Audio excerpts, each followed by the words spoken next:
حمد و صلات نہایت ہی واجب الاحترام والسامعین، بزرگوں، دوستوں، عزیز بھائیوں،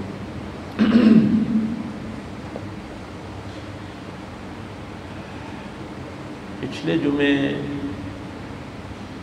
ہم نے یہ سورہ نساء کی چند آیات پہ ہم نے گفتگو کی تھی۔ اللہ تعالیٰ فرماتا ہے کہ ہم نے اے محبوب صلی اللہ علیہ وسلم یہ کتاب آپ پہ حق کے ساتھ نازل فرمائی ہے تاکہ آپ لوگوں میں فیصلہ فرمائیں، اور اللہ نے آپ کو دکھا بھی دیا ہے۔ اور یہ جو بددیانت ہیں ان کی طرف سے اللہ سے جھگڑا نہیں کرنا۔ وَلَا تُجَادِلْ عَنِ الَّذِينَ يَخْتَانُونَ أَنفُسَهُمْ إِنَّ اللَّهَ لَا يُحِبُّ مَنْ كَانَ خَوَّانًا أَثِيمًا۔ اور یہ جو لوگ خیانت کرتے ہیں، بددیانتی کرتے ہیں اپنی جانوں پر، ان کے لیے اللہ کے ساتھ نہ جھگڑیں۔ إِنَّ اللَّهَ لَا يُحِبُّ مَنْ كَانَ خَوَّانًا أَثِيمًا، اس لیے کہ اللہ تعالیٰ بددیانتوں سے محبت نہیں کرتا۔ یہ میں نے شاید کسی موقع پہ آپ سے عرض کیا تھا کہ اللہ تعالیٰ اپنی تمام مخلوقات سے محبت کرتا ہے۔ کتنی محبت کرتا ہے کہ کوئی مشرک ہو، کافر ہو، فاسق و فاجر ہو، ظالم ہو، لیکن اللہ کسی سے جینے کا حق نہیں چھینتا۔ یہ ہے اس کی محبت، اس سے رزق نہیں چھینتا، اس کے کھیتوں پہ بارش برستی رہتی ہے۔ یہ جو آتا ہے نا، لا يحب الظالمین لا يحب المستكبرین، اللہ ظالموں سے محبت نہیں کرتا، اللہ تکبر کرنے والوں سے محبت نہیں کرتا، اللہ بددیانتوں سے محبت نہیں کرتا۔ یہ آگے ہمارے اعمال، تو یہ تھوڑا سا فرق جو ہے یہ ذہن میں رکھنا ہے کہ اللہ تعالیٰ تو فرعون کو بھی مہلت دیتا ہے، نمرود کو بھی مہلت دیتا ہے۔ یہ ہم ذرا تھوڑ دلے ہوتے ہیں کہ چھوٹی چھوٹی بات پہ کسی کا رزق چھیننے کی کوشش کرتے ہیں، کسی کی زندگی تنگ کرنے کی کوشش کرتے ہیں، لیکن میرا اللہ جتنا جی چاہے کو بڑا گناہ گار ہو، اس سے زندگی کا حق نہیں چھینتا۔ یہ اس کی مہربانیاں ہیں، اس کی رحمت۔ اب اس کی رحمتوں کے سامنے میں نے بددیانتی کر کے اس کو ناراض کر لیا، اور کتنا ناراض کیا ہے کہ اللہ اپنے محبوب سے کہہ رہا ہے کہ میرے محبوب اس بندے کی بات نہ میرے سامنے کر۔ اب وہ بندہ کتنا بدبخت ہے کہ جس کے متعلق اللہ تعالیٰ اپنے محبوب سے کہہ دے کہ اس کی بات نہ کر۔ تو وہ بات جس کا شان نزول آپ کو میں نے بتا دیا تھا حضرت قتادہ رضی اللہ تعالیٰ عنہ کے حوالے سے، اور وہ جو میں نے اصول بیان کیا تھا وہ ہمیشہ، چونکہ قرآن ہمیں زندگی گزارنے کا طریقہ بتاتا ہے نا، ہم نے اس کے مطابق زندگی بسر کرنی۔ تو اصول یہی ہے کہ آپ نے کوئی بھی فیصلہ کرنا ہے تو ظاہری شہادتیں دیکھ کے کرنا ہے۔ اسی لیے قرآن نے سختی سے منع کیا ہے کہ آپ نے گواہی نہیں چھپانا، چاہے جتنا جی چاہے آپ کو تکلیف اٹھانی پڑے، گواہی حق کی ضرور دیں۔ حق کی گواہی سے آپ پیچھے نہیں بھاگ سکتے۔ والذین هم بشہاداتہم قائمون، جو اپنی گواہیوں پہ قائم رہتے ہیں نا، وہی اصل میں اللہ کے بندے ہیں۔ تو اس راستے میں ظاہر ہے تکالیف آئیں گی، تو گواہی نہیں چھپانی، حق کی گواہی دیتے رہنا، چاہے وہ آپ کے اپنے خلاف ہی کیوں نہ ہو، آپ کی اپنی اولاد کے خلاف کیوں نہ ہو، اپنے ماں باپ کے خلاف کیوں نہ ہو۔ ہاں آپ گواہی نہیں چھپا، چونکہ قرآن نے یہ اصول دے دیا نا کہ فیصلے ظاہری گواہیوں پہ ہوں، دل کو دیکھ کے فیصلے، نیت کو دیکھ کے فیصلے یہ صرف نبی پاک کر سکتے تھے، وہ میں اور آپ نہیں کر سکتے۔ بیمار اللہ پچھلے جمعے ہم نے سمجھ لیا تھا کہ نبی پاک صلی اللہ علیہ وسلم کو تو اللہ نے سب کچھ دکھا دیا، وہ تو کہہ سکتے ہیں کہ تیری نیت یہ ہے، تیرا ارادہ یہ، لیکن میں اور آپ نہیں کہہ سکتے۔ اور اگر ظاہری شہادتیں غلط ہوں اور فیصلہ غلط ہو جائے تو پھر قیامت کے دن کا انتظار کرنا ہے، اس فیصلے کے دن کا انتظار۔ تو یہ آیتیں اس وقت نازل ہوتی تھیں، یہ بھی ذہن میں رہے کہ جب منافقین جھوٹی گواہیاں پیش کر کے اپنے حق میں نبی پاک سے فیصلہ کروانا چاہتے تھے، یہ پچھلے جمعے بھی میں نے یہ ایک واقعہ عرض کر دیا تھا، اور پھر ان کی کوشش یہ ہوتی تھی کہ ہم لوگوں میں مشہور کریں کہ دیکھو جی نبی پاک کو تو پتہ ہی نہیں۔ ایک یہ واقعہ جو پچھلے جمعہ آپ نے سیکھا تھا، ایک یہ سورہ منافقون میں یہاں بھی یہی کچھ ہوا۔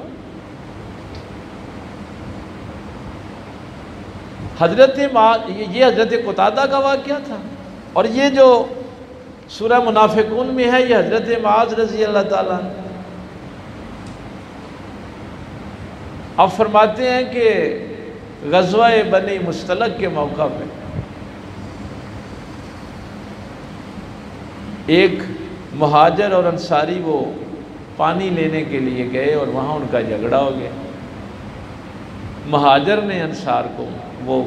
مارا، اس کا سر پھٹ گیا۔ اب وہ جو مہاجر تھا اس نے مہاجرین کو آواز دی کہ میری مدد کو آؤ، اور وہ جو نصاریہ تھا اس نے انصار کو آواز دی۔ اب مہاجرین اور انصار وہاں پہ جب پہنچے تو عبداللہ بن ابی نے بڑے گستاخانہ جملے، یہ منافقین کا سردار تھا، اس نے کہا کہ یہ جو مکے سے مہاجرین آئے تھے ان کو ہم نے اپنا بچا کھچا دیا اور آج یہ ہمارے سامنے کھڑے ہو، اور آج مدینے واپس جا کے عزت والا ذلت والے کو نکال دے گا، اور آج کے بعد تم نے مہاجرین پہ خرچ نہیں کرنا۔ حضرت معاذ رضی اللہ تعالیٰ عنہ نے اس کی یہ گفتگو سن لی اور اپنے چچا سے کہا کہ عبداللہ بن ابی ایسے بھڑکا رہا ہے انصار کو۔ انہوں نے نبی پاک صلی اللہ علیہ وسلم سے اس بات کا تذکرہ کیا۔ نبی پاک صلی اللہ علیہ وسلم نے جب عبداللہ بن ابی کو اور ان منافقین کو بلایا کہ کیا تم نے ایسی گفتگو کی ہے، تو انہوں نے پھر قسمیں اٹھائیں، جھوٹی قسمیں اٹھائیں۔ اب یہ جو بیچارہ ایمان والا ہے، جو مومن ہے، جس نے اپنے کانوں سے یہ بات سنی ہے، وہ شرمندہ ہو گیا، کیونکہ اس کے پاس تو اب گواہی کوئی نہیں ہے، اس نے تو اکیلے نے سنا تھا۔ انہوں نے اپنے گواہ پیش کر دیے کہ ہم نے تو یہ بات نہیں کی، اور جھوٹی قسمیں بھی اٹھا لی۔ اب پھر یہ حضرت معاذ رضی اللہ تعالیٰ عنہ ظاہر ہے پھر جب گواہ پاس نہیں تھے تو شرمندہ ہو گئے کہ دیکھو جی یہ تو جھوٹ بولتا ہے۔ حضرت معاذ رضی اللہ تعالیٰ عنہ فرماتے ہیں میں بڑا پریشان ہوا کہ یہ میں نے بات تو سچی کی تھی، لیکن ان منافقین نے جھوٹی قسمیں اٹھا کے مجھے ہی جھوٹا کر دی۔ کہتے ہیں میں اپنا سر ہلا رہا تھا، نبی پاک صلی اللہ علیہ وسلم کی سواری کے پیچھے بیٹھا ہوا تھا، تو سرکار نے میرا کان پکڑ کے نا اس کو تھوڑا سا ملنا شروع کیا اور مسکرائے۔ حضرت ابو بکر صدیق نے آ کے پوچھا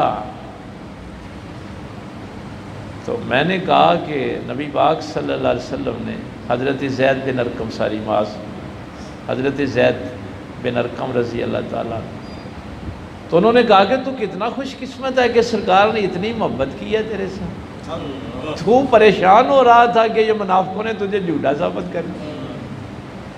لیکن مجھے پھر بھی چین نہیں آ رہا تھا کہ میں نے بات سچی کی تھی، یہ کیا ہو گیا؟ تو حضرت زید بن ارقم رضی اللہ تعالیٰ عنہ فرماتے ہیں کہ جب صبح کی نماز پڑھی گئی تو پاک پیغمبر صلی اللہ علیہ وسلم نے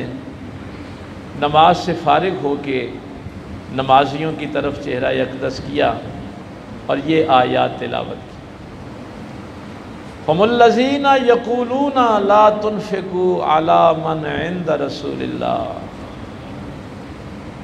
یہ وہ لوگ ہیں جو کہتے ہیں لا تنفقوا، نہ خرچ کرو، علی من عند رسول اللہ، جو رسول اللہ کے ساتھی ہیں ان پہ خرچ نہ کرو۔ اب جو بات حضرت زید نے نبی پاک کو بتائی تھی وہی الفاظ قرآن نے نازل کی، اللہ نے پھر ایمان والوں کا تحفظ بھی ایسے کیا۔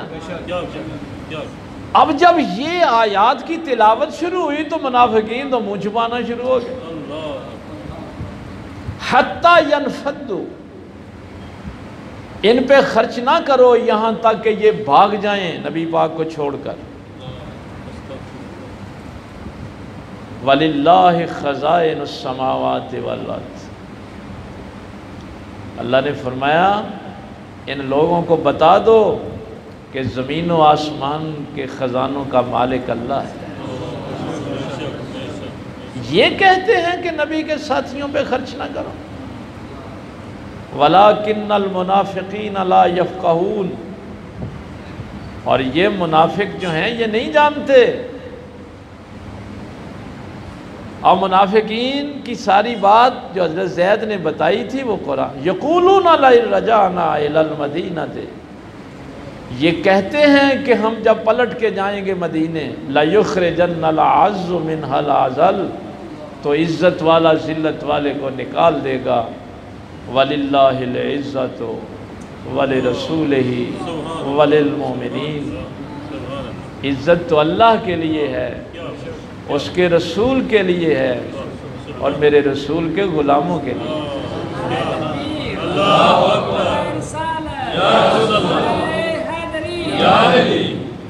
یہاں پھر فرمایا، چونکہ یہ دونوں باتیں اس نے کی تھی نا، ایک یہ تھا کہ ان پہ خرچ نہ کرو، ایک آیت وہ نازل آ کر اس کا اختتام بھی ہوا کہ یہ منافق نہیں جانتے، دوسرا اس نے کہا تھا کہ آج یہ ہوگا، وہ بھی بات کر کے فرمایا وَلَٰكِنَّ الْمُنَافِقِينَ لَا يَعْلَمُونَ، منافقین کو نہیں پتا کہ عزت والا کون ہے، یہ اپنے آپ کو عزت والا کہتے ہیں کہ ہم خرچ کرتے ہیں۔ یہاں پہ ایک بڑا عجیب واقعہ پھر ہوا، نبی پاک صلی اللہ علیہ وسلم نے مہاجرین کو نہیں بلایا، صرف انصار کو اکٹھا کیا، ایک چھپر سا تھا اس کے نیچے انصار جمع ہوئے، میرے پاک پیغمبر صلی اللہ علیہ وسلم نے فرمایا انصار فیصلہ کرو کہ تمہیں دنیا کی دولت چاہیے کہ اللہ کا رسول چاہیے۔ انصار نے کہا ہمیں اللہ کا رسول چاہیے۔ یہ ایک لمبی حقیقت ہے، فتح مکہ جب ہوئی 8 ہجری کو، یہ 6 ہجری کا واقعہ ہے، یہ غزوہ بنی مستلق جو ہے نا یہ 6 ہجری میں ہوا، 8 ہجری کو مکہ فتح ہوا، اور اب بنو ہاشم اور قریش یہ خواہش رکھتے تھے کہ اب نبی پاک صلی اللہ علیہ وسلم یہاں مکہ میں رہیں، یہاں تشریف رکھیں، لیکن میرے آقا نے اپنے خاندان کو بھی کہہ دیا کہ نہیں، اب میں نے وعدہ انصار سے کیا ہے، انہوں نے فیصلہ کیا ہے کہ ہم نے اللہ کا رسول رکھا، تو انصار نے اللہ کے رسول کا انتخاب کر لیا۔ انہوں نے کہا، اس میں ایک یہ بھی تھی کہ وہ بیت المال میں سے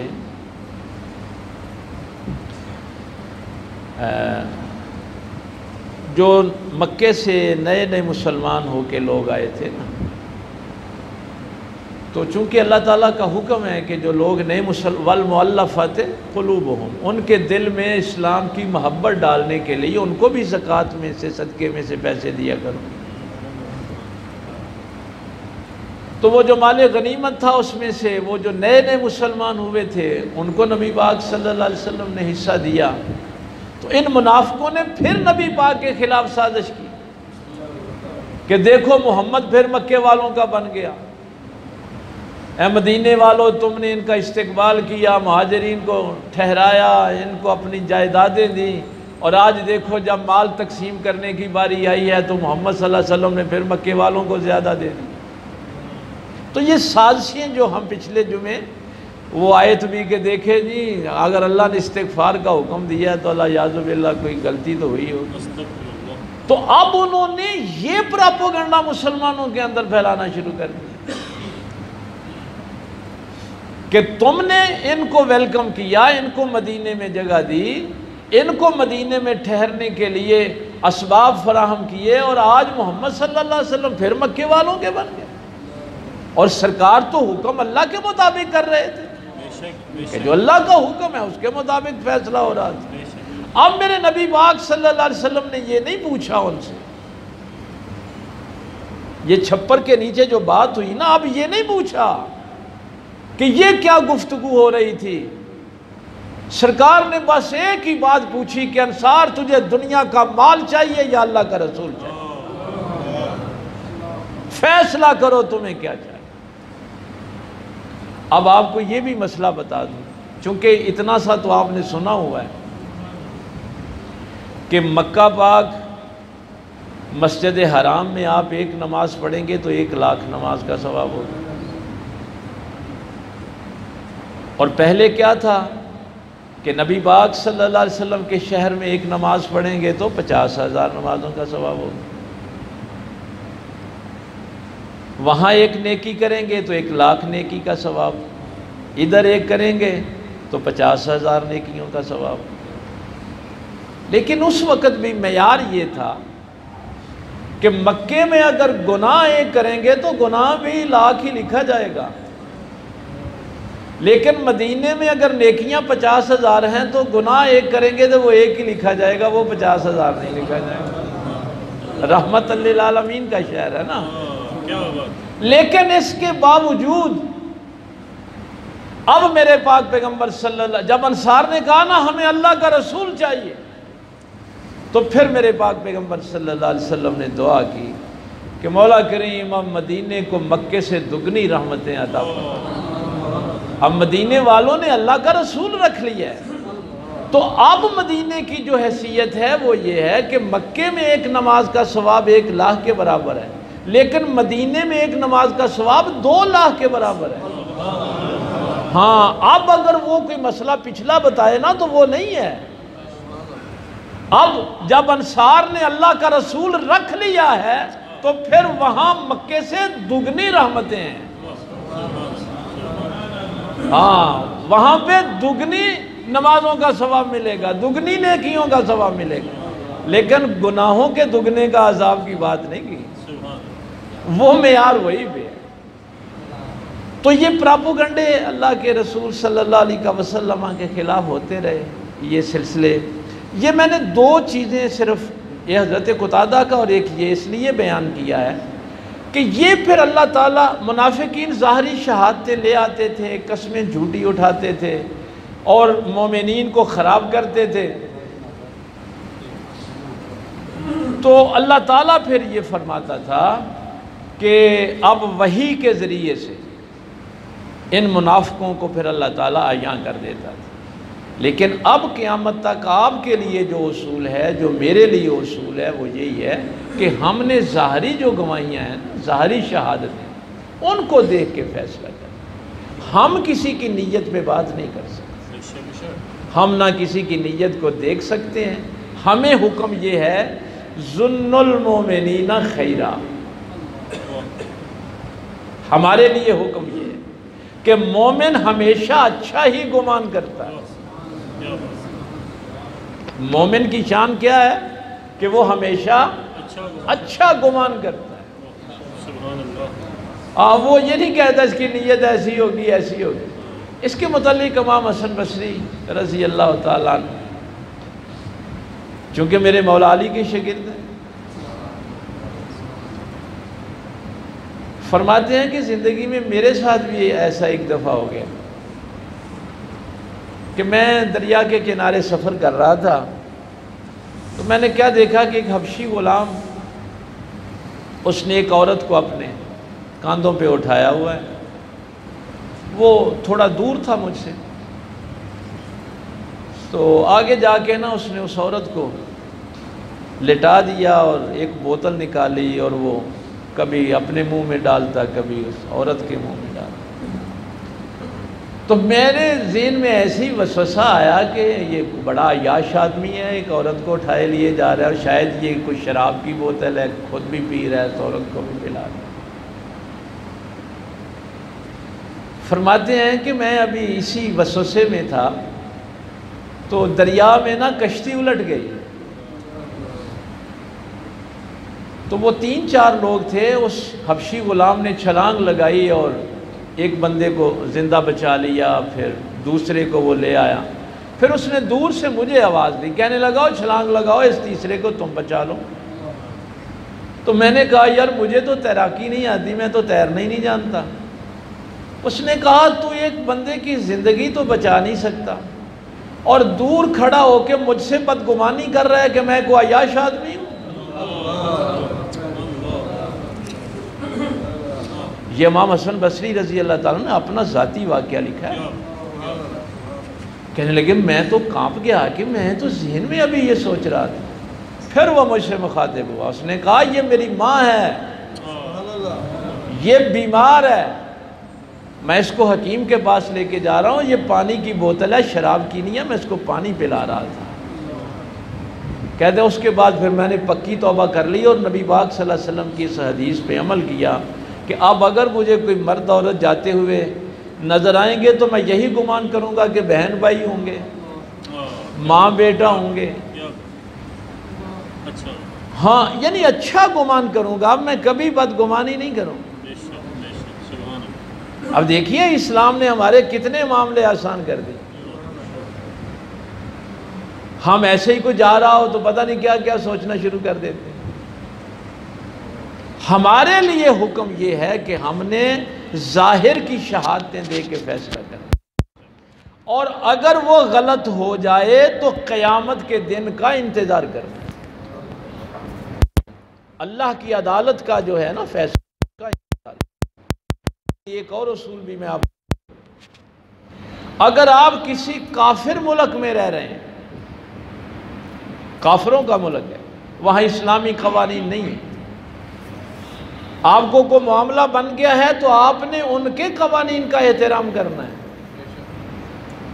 ان کی عدالتوں سے رجوع کرنا ہے، قانون کو ہاتھ میں لینے کی کوشش نہیں کرنی۔ اگر وہ فیصلہ تیرے خلاف دیں تو بھی قیامت کے دن کا انتظار کرنا۔ زمین پہ فساد برپا نہیں کرنا، وَلَا تُفْسِدُوا فِي الْأَرْضِ، زمین پر فساد نہیں برپا کرنا، قانون کو کبھی ہاتھ میں نہیں لینا۔ یہ ہے شریعت کا اصول، یہ ہیں وہ چیزیں جو ہم سیکھ رہے ہیں یہ سورہ نساء سے۔ ہم اس آیت پہ پہنچے تھے، اللہ فرماتا ہے یستخفون من الناس، یہ لوگوں سے تو شرم کرتے ہیں، ولا یستخفون من اللہ، اور اللہ سے شرم نہیں کرتے۔ لوگوں سے تو چھپتے پھرتے ہیں گناہ کرتے وقت، لیکن اللہ سے نہیں چھپتے۔ وَهُوَ مَعَهُمْ، بندے تو ہر وقت ساتھ نہیں ہوتے، اللہ تو ہر وقت ساتھ ہوتا ہے۔ جو ہر وقت ساتھ ہے اس کے سامنے گناہ کرنے سے شرم نہیں کرتے، اور جو ہر وقت ساتھ نہیں ان سے حیا کرتے، ان سے شرم کرتے۔ اِذْ يُبَيِّتُونَ مَا لَا يَرْضَى مِنَ الْقَوْلِ، اور رات کو بیٹھ کر جو باتیں کرتے ہیں اللہ کے حکم کے، اللہ کی مرضی کے خلاف، اللہ تو اس وقت بھی تمہارے ساتھ ہوتا ہے۔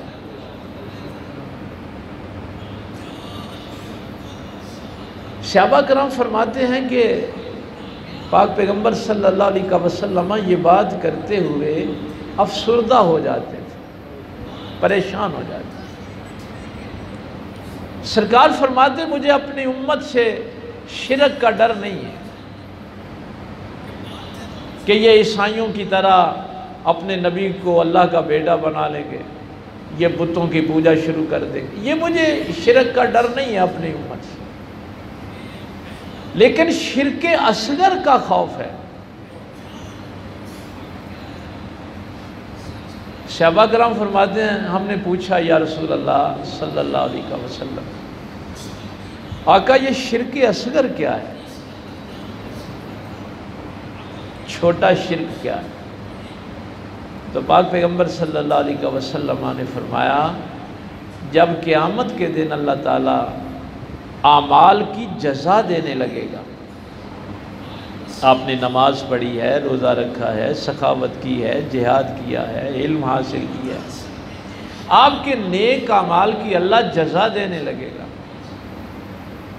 تو جس کسی شخص نے لوگوں کو دکھاوے کے لیے عمل کیا ہوگا، اللہ فرمائے گا جاؤ ان سے اجر لو جن کے لیے کرتے رہے۔ لوگوں کو دکھاوے کے لیے نیک عمل کرنا یہ شرک اصغر ہے، اور اللہ قیامت کے دن فرما دے گا کہ جاؤ جن کے لیے یہ عمل کرتے تھے ان سے جا کے جزا دے۔ اس بات کا پاک پیغمبر صلی اللہ علیہ وسلم خدشے کا اظہار فرماتے تھے کہ میری امت ریاکاری میں چلی جائے، دکھاوا سخاوت بھی کرنی ہے تو لوگ کہیں کہ بڑا لوگوں کو ذرا پتہ چلے وَهُوَ مَعَهُمْ، جب اللہ تمہارے ساتھ ہے تو پھر کس کو دکھاوے کے لیے؟ میرے لیے بھی دعا کیا کرے آپ، یہ میرا حق ہے آپ پہ، کیونکہ اس کا پھر نبی پاک صلی اللہ علیہ وسلم نے علیحدہ خصوصی ذکر کیا، باقی اعمال کا تو اجتماعی ذکر کیا کہ جو بھی نیک اعمال تم لوگوں کے دکھاوے کے لیے کرتے ہو اللہ فرمائے گا جاؤ جا کے ان سے اجر لے لو، تم نے کون سے میرے لیے کیے تھے؟ اخلاص نہیں تھا، تم نے خالص میرے لیے نہیں کیا۔ لیکن اس بات کا تذکرہ علیحدہ کیا کہ اگر کوئی بندہ تبلیغ کر رہا ہے، دین لوگوں کے لیے پہنچا رہا ہے، اور وہ صرف تقریر اس لیے کرتا ہے کہ لوگ سنیں اور واہ واہ کریں اور میری تعریف کریں، فرمایا وہ بھی ریاکاروں میں لکھا جائے گا۔ اس لیے آپ میرے لیے بھی دعا کیا کریں کہ ہم، ویسے تو خطبہ شروع ہونے سے پہلے ہی میں اللہ سے دعا کر لیتا ہوں اور اللہ کی پناہ میں آ جاتا ہوں کہ مولا کریم اگر تو نے ان لوگوں کو بھیجا ہے، میں وہ دعا بھی آپ کو بتائی دے، میں اللہ سے یہ پہلے دعا کرتا ہوں کہ مولا یہ تیرے بندے تیری ظاہر ہے توفیق کے ساتھ یہاں آئے، تو اب مجھے بھی وہ توفیق دے کہ جو تو چاہتا ہے میں ان تک پہنچاؤں، جو تیری مرضی ہے، جو تیرے رسول کی مرضی ہے، تاکہ ہم سب کا جو خاتمہ ہے وہ بالخیر ہو جائے، ہماری دنیا آخرت جو ہے وہ بہتر ہو۔ تو اس کا تذکرہ نبی پاک صلی اللہ علیہ وسلم نے علیحدہ سے کیا تھا۔ اور پھر مجھے مولا علی سرکار کا وہ بڑا یاد آتا ہے کہ آپ ایک دن کوفہ کے بازار سے گزر رہے تھے تو ایک بندہ مسجد میں بڑے زور سے تقریر کر رہا تھا، تو آپ نے پوچھا کہ یہ کیا کہہ رہا ہے؟ ایک شخص نے کہا امیر المومنین یہ کہہ رہا ہے کہ گناہوں سے بچو، نیک کام کیا کرو، اللہ سے ڈرو، یہ لوگوں کو اللہ کے عذاب سے ڈرا رہا ہے اور نیکی کا حکم دے رہا ہے۔ مولا علی سرکار مسکرائے، آپ نے فرمایا نہیں، یہ کہہ رہا ہے لوگوں دیکھو میں بھی بڑی اچھی تقریر کر لیتا ہوں، یہ دین نہیں لوگوں تک پہنچا۔ اور پھر جب آپ قریب گئے آپ نے اس خطیب کو بلایا، فرمایا ناسخ و منسوخ کا علم تجھے آتا ہے؟ کچھ آیتیں ایسی ہیں جو پہلے نازل ہوئیں اور وہ حکم بعد میں منسوخ ہو گئے، ان آیتوں کی تلاوت کا تو آپ کو ثواب ملتا ہے، لیکن وہ حکم کے درجے میں اب نہیں رہی۔ مثلا پہلے حکم یہ تھا کہ مرتے وقت اپنے وارثوں کے متعلق آپ وصیت لکھوا دیں، لیکن پھر جب اللہ تعالیٰ نے سب کے حصے مقرر کر دیے کہ بیٹے کے 2 ہیں، بیٹی کا ہے، بیوہ کا یہ ہے، بھائی کے یہ ہیں، بہنوں کے یہ ہیں، تو وہ پہلی آیت منسوخ ہو گئی، یہ اس کے درجے میں ناسخ میں آ گئی۔ تو وہ قرآن کا حصہ رہیں گی وہ آیتیں، ان کے پڑھنے کا ثواب ملتا رہے گا، لیکن اس آیت کو پڑھ کے آپ کسی کو حکم نہیں لگا سکتے، وہ حکم کے درجے سے نکل جاتی۔ تو مولا علی سرکار نے پوچھا تجھے ناسخ و منسوخ کا علم آتا ہے؟ یہ علم قرآن کا علم ہے۔ اس نے کہا جی نہیں۔ تو آپ نے فرمایا پھر ممبر سے نیچے دفع ہو جا، ہو سکتا ہے جو آیت تو پڑھ کے لوگوں کو حکم سنا رہا ہے کہ یہ اللہ کا حکم ہے، وہ آیت منسوخ ہو چکی ہو اور تو حکم کے درجے میں لوگوں کو سنا رہا ہو۔ اگر تجھے قرآن کے ناسخ و منسوخ کا علم نہیں آتا تو ممبر پہ بیٹھے ہی کیوں ہے، کیوں تقریر کرتا ہے؟ تو یہ جہالتیں اس لیے بھی پھیلی کہ شوق ہوا لوگوں کو کہ لوگ میری بلے بلے کریں۔ اگر ہم سب اس منزل پہ آ جائیں، اس درجے پہ آ جائیں کہ میں جو کہوں وہ بھی اللہ کی رضا کے لیے، آپ جب آئیں تو آپ بھی اللہ کی رضا کے لیے، آپ کا سارا سفر عبادت میں گزرے، آپ کے ایک ایک سانس جو ہے وہ اس عبادت میں گزرے۔ تو یہ جو آیت ہے اس نے کمال درجے پہ آپ کو کھڑا کر دیا کہ وہ بندہ جو لوگوں سے تو ڈرتا ہے، اللہ سے نہیں ڈرتا، لوگوں سے شرم کرتا ہے، اللہ سے نہیں کرتا، حالانکہ حیا کا پہلا حق تو اللہ کا ہے کہ بندہ اللہ سے حیا کرے۔ اور اس کے متعلق جو میرے پاک پیغمبر صلی اللہ علیہ وسلم نے پھر مثال دی، اللہ ہو گئے، جس شخص نے اپنے بچوں سے کہا تھا کہ جب میں مر جاؤں تو میری ڈیڈ باڈی کو، میری میت کو جلا دینا اور راکھ ہوا میں اڑا دینا، میری ہڈیاں پانی میں بہا دینا۔ میرے پاک پیغمبر صلی اللہ علیہ وسلم نے فرمایا اس کی اولاد نے ایسے ہی کیا، اللہ نے ہوا کو حکم دیا اس کی خاک کو اکٹھا کرو، ہڈیاں اکٹھی کی، اللہ نے کھڑا کر لیا اپنے سامنے۔ تم نے اپنے بچوں کو یہ حکم کیوں دیا تھا؟ کہنے لگا مولا میں تیرے سامنے کھڑا ہونے سے ڈر گیا تھا کہ میں اپنے مالک کے سامنے کیسے کھڑا ہوں گا، میں بہت گناہگار ہوں۔ میرے اللہ نے اسے معاف کر دیا تھا، حالانکہ جرم اس کا بہت بڑا تھا، لیکن وہ ڈر گیا اللہ کے سامنے کھڑا۔ حیا آ جائے انسان تو پہلا حق اللہ کا ہے کہ اللہ سے حیا کی جائے۔ پھر فرمایا ہاں انتم ہؤلاء جادلتم عنہم فی الحیات الدنیا، دنیا میں تو تم ان کی طرف سے جھگڑا کر لیتے ہو، فمن یجادل اللہ عنہم یوم القیامہ، قیامت کے دن اللہ کے سامنے کیسے جھگڑا کرو، کیسے ان کی سفارشیں کرو۔ امن یکون علیہم وکیلا، اور پھر یہ سب کچھ بیان کرنے کے بعد فرمایا وَمَن يَعْمَلْ سُوءًا أَوْ يَظْلِمْ نَفْسَهُ، جس نے بھی کوئی گناہ کیا اور اپنی جان پہ ظلم کر لیا، ثُمَّ يَسْتَغْفِرِ اللَّهُ، اور پھر اس نے اللہ سے معافی مانگ لی، یجد اللہ غفور الرحیم، تو وہ پھر بھی اپنے رب کو معاف کرنے والا ہی پائے گا،